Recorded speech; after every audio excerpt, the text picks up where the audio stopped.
선한 사람 TV를 애청하고 계시는 성도 여러분 안녕하십니까? 모두 건강하시죠?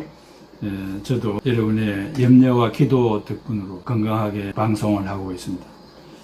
계속해서 자살 두 번째 시간을 강론하겠습니다. 하나님께서 이 세상을 창조하시고 보시기에 좋았더라라고 감탄하셨습니다. 그런데 실상은 오고 오는 세상에 선한 일들 또 기쁜 일들보다 악한 일들이 비일비재하며 이 세상을 가득 채우고 있습니다. 그 중에 하나님이 창조하신 그 창조물의 중심을 이루고 있는 인간이 하나님을 배반하고 하나님과 같이 되려고 사탄의 꼬임에 넘어간 사건입니다. 이 세상의 선과 악도 인간에 의해서 저질러져 왔고 하나님이 주신 율례와 법도를 지키느냐 안 지키느냐에 따라서 선악이 구별되기도 합니다. 하나님의 형상으로 지음을 받은 사람을 죽이느냐 또 다른 사람에 의해서 내가 죽느냐 이런 일들이 선악에 대한 분명한 선이 될 수 있다는 말씀입니다.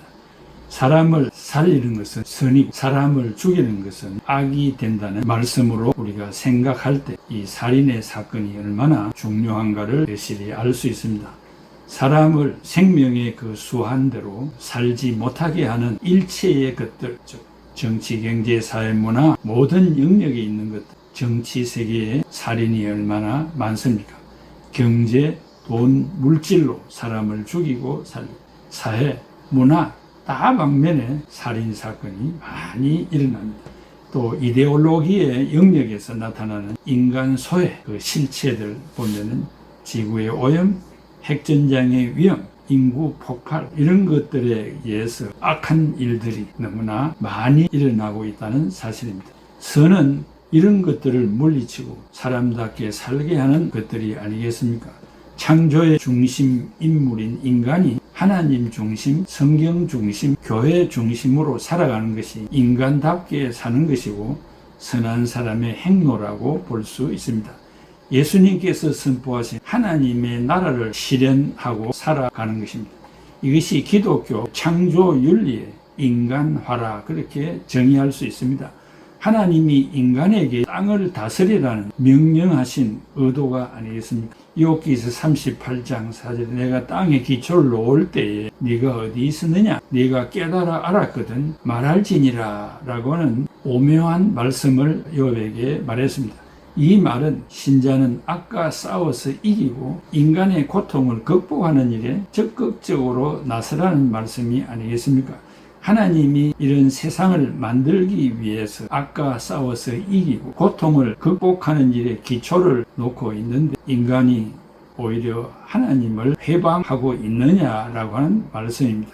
하나님이 인간을 하나님의 형상으로 창조하셨다는 것은 무엇을 의미합니까? 구체적으로 창조된 세계를 다스릴 수 있는 지배권을 인간에게 주셨다는 의미가 아니겠습니까? 이 세상이 이렇게 타락하게 된 것은 막중한 책임을 받은 인간이 그 지배권을 똑바로 행사하지 못했거나 남용하여서 이런 악한 일들이 일어나고 있다는 사실입니다. 그 결과 사람이 타인을 죽이고 자신을 죽이는 살벌한 세상이 된 것입니다. 하나님은 인간에게 지켜야 할 율례 법도를 주셨습니다.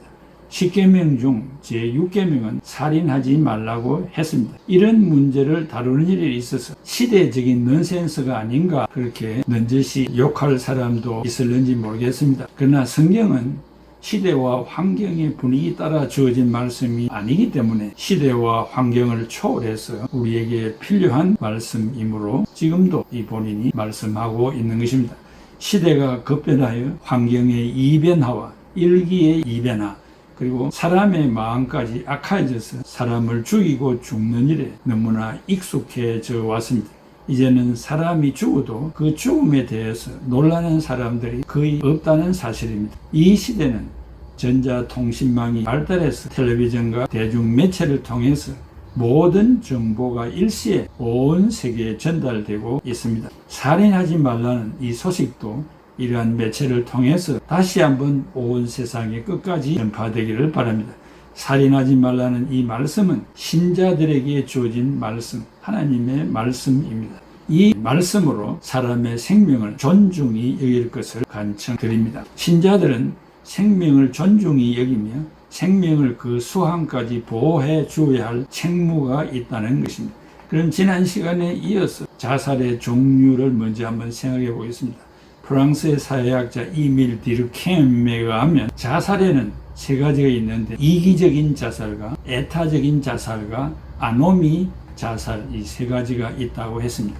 그럼 이기적인 자살은 뭐냐? 내 자신이 사회에 적응하려고 할 때 지나치게 개인주의를 주장해서 개인과 그 사회와 영합하는 일에 있어서 갭이 너무 심할 때 그 사회에 적응하지 못하여 적응을 포기하고 자살하는 경우입니다. 애타적인 자살, 그 반대로 지나치게 영합을 해서 그 조직에 들어가 보니까 의무감이 너무 강하다, 감당하기 어렵다라고 해서 자기 자신을 사랑하여 자살하는 경우입니다. 아노미적 자살은 규제가 없는 자살인데 나이에 비해서 급한 사회 정세의 변화와 사회 문화 환경의 차이 또는 지나친 도덕적 통제의 결례에 의해서 나는 이게 못 살겠다, 나 이런 것 하면서 못 살겠다 라고 생각해서 자살하는 경우입니다. 둘째는 자살의 원인입니다. 이것은 통계에 의하면 우울증에 의한 자살입니다. 유서가 없이 죽는 경우를 말합니다. 이성적인 시련에 의해서 죽는 경우입니다. 또 이길 수 없는 병고의 고통에 의해서 생활고로 의식주가 해결되지 않을 때, 가정불화로 이혼이나 가출을 했을 때, 장래에 대한 고민으로 사업 실패, 모방 자살이 있습니다. 또 경제적인 불안정, 생명 존중에 대한 교육 부재에 의한 자살, 신앙생활에 회의심이 생겨서 또 염세주의적인 사상에서 자살하는 경우가 있습니다. 그 중에서도 염세, 병고, 신경쇠약, 실연, 가정불화로 자살하는 자가 두드러지게 많다고 합니다. 또 남녀별로 보면 남자에게는 신경쇠약과 병고가 많고 여자에게는 가정불화와 실연이 많습니다. 연령별로는 청소년에 있어서는 실연과 염세주의 사상, 청년층에는 직장의 문제, 노인에게는 병고 이런 것으로 많이 자살한다고 합니다. 가정불화는 20, 30대가 많은데 어느 경우이든 자살의 원인은 자살자의 유서나 가족의 정언 또는 미수자의 진술 등으로 파악이 되는데 여러 조건이 서로 얽혀 있는 사실을 발견하게 됩니다. 이런 질병에 의해서 죽는 자살하는 경우는 정상적인 자살이 아니기 때문에 이것은 쉽게 우리가 판단할 수 없는 것으로 사료됩니다. 그 다음에 이 세 번째는 성경에서 살펴보면 실제로 성경의 대표적인 자살한 인물이 구약에 사울이 있고 사무엘상 31장, 그 다음에 아이도벨, 그 다음에 시므리, 사무엘하 17장 23절, 신약의 가룟, 유다, 마태복음 27장에 나옵니다. 그 세 네 인물을 우리가 한번 생각해 보면 사울왕, 사울은 이스라엘의 초대 왕이었지만 하나님께로부터 버림받은 왕이었습니다. 사울의 군대와 블레셋 군대가 전투가 일어났습니다. 그런데 블레셋 군인이 쏜 화살에 사울 왕이 맞았습니다. 당시에 군인에게 부끄러운 죽음이 있었는데 그 하나는 여자에 의해서 죽는 죽음, 다른 하나는 할례받지 않는 블레셋 사람에 의해서 죽는 경우가 부끄러운 죽음이었습니다. 그런데 이 사울이 블레셋 사람에 의해 죽게 될 판국이 되었습니다. 그래서 사울은 그런 부끄러운 죽음을 면하기 위해서 사랑하는 옆에 있는 자기 부하에게 나를 죽여달라고 말을 했을 부하가 왕의 목을 친다는 것은 있을 수 없는 일이 아니겠습니까? 망설이고 있으니까 안 되겠다 해서 사울 스스로 자기 칼 위로 쓰러져서 자결하고 받았습니다. 이것은 수치심을 이기지 못하고 자살한 경우입니다. 사무엘상 31장 1.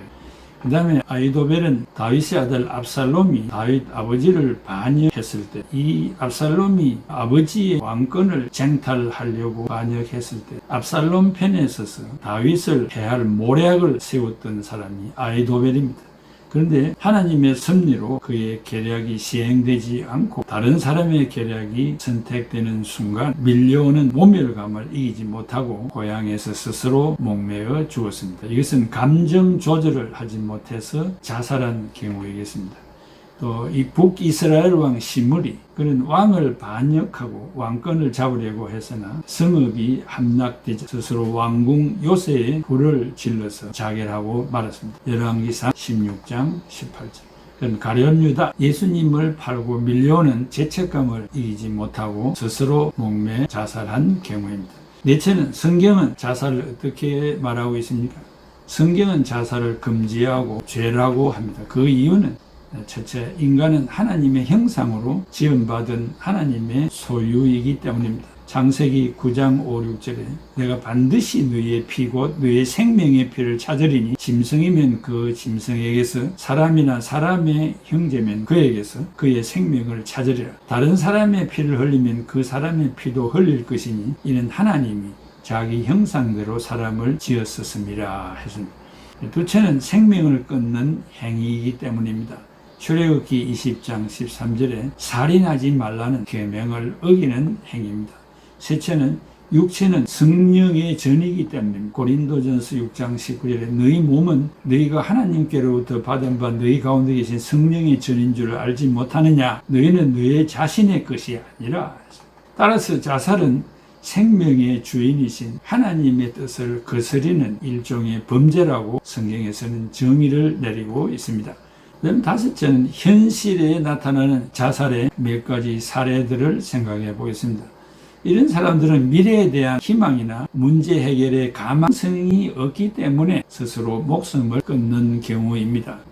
최근에 있었던 서울시장의 자살의 경우, 몇 년 전 대통령의 자살의 경우, 또 영화 배우 굴지의 기업의 회장의 경우, 매스컴을 시끄럽게 했던 서울 송파구 세 모녀 자살 사건의 경우, 그 외에 수없는 자살자들의 경우입니다. 그러한 사연들은 우리 모두를 다 슬프게 만들지 않습니까? 자살에는 다양한 이유가 있을 수 있습니다. 어떨 때는 안타까운 사연도 있고 어떨 때는 왜 그런 선택을 했을까 의아심이 들 때도 있습니다. 그런데 성경은 자살을 대체로 악인이 선택하는 길임을 가르칩니다. 사람들의 심령이 약해졌을 때 악한 영이 그 마음의 약함을 이용하여 그런 극단적인 선택을 하도록 만드는 경우입니다. 사랑하는 성도 여러분, 때론 어려운 일을 만날 수 있습니다. 그럴수록 우리 마음을 잘 컨트롤해서 그런 일에 연루되지 않냐고 성공적인 인생을 살아가는 삶을 살아야 하겠습니다. 여섯째는 자살자의 업적을 미화시키지 말아야 됩니다. 우리나라의 경우 자살자에 대한 업적을 미화시킴으로 자살을 정당화시키는 계기가 될 뿐 아니라 교육적인 측면에서 문제가 되고 있습니다. 물론 당사자는 스스로 감당할 수 없는 사건이 있어서 자결을 했을 것입니다. 그러나 인간은 감당할 수 없는 일에 직면하지 않도록 윤리 도덕적인 삶을 살아야 합니다. 나아가 자신의 힘으로 부족하면 종교적인 생활을 해서 자신을 이기고 세상을 이길 수 있도록 노력을 해야 할 것입니다. 흔히들 인간은 누구든지 자기의 생명에 관해서 절대적인 권리를 가진다는 세속적 윤리 도덕적인 입장에서 자살에 대해서 검증을 해왔습니다. 옛날에는 임금의 죽음에 대해서 신하가 순사하는, 순국하는 그런 관습이 있었고 근세 이후의 문예 작품이나 연극 그런 데도 많이 자살을 동정하고 정사를 미화하는 사상이 있어 왔습니다. 대부분 그러한 사상을 가지고 있는 사람들이기 때문에 자살을 마음대로 한 것이 아닌가 생각하게 됩니다. 어쨌든 자살자를 동경하고 그의 업적을 기리며 사자의 정신을 따르기 위해서 정신적인 지주로 삼는다든지 어떤 유행의 전당을 만든다면 후대에 살고 있는 2세들의 자살은 막을 길이 없을 것이며 오히려 자살을 부추기는 일이 될 것입니다. 그런 결과로 세계에서 한국이 자살 1위국이 되었는지 모르겠습니다. 그 모든 책임이 기성세대에 있다고 할 것입니다. 찬송가 한 장을 감상하겠습니다. 이 세상 살 때의 수고와 슬픔 나그네 인생길 빨리 지나네 돌아갈 고향은 주님의 나라 주께서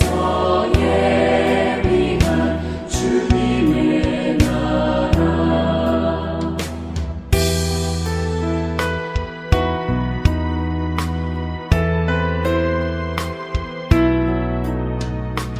이 육신이 생명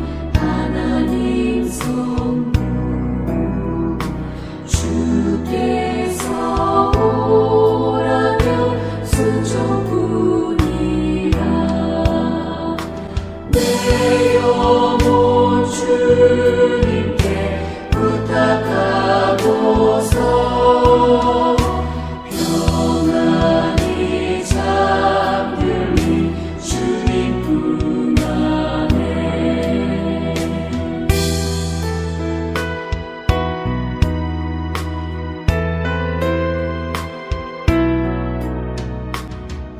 어린 양 보좌 성도들 모두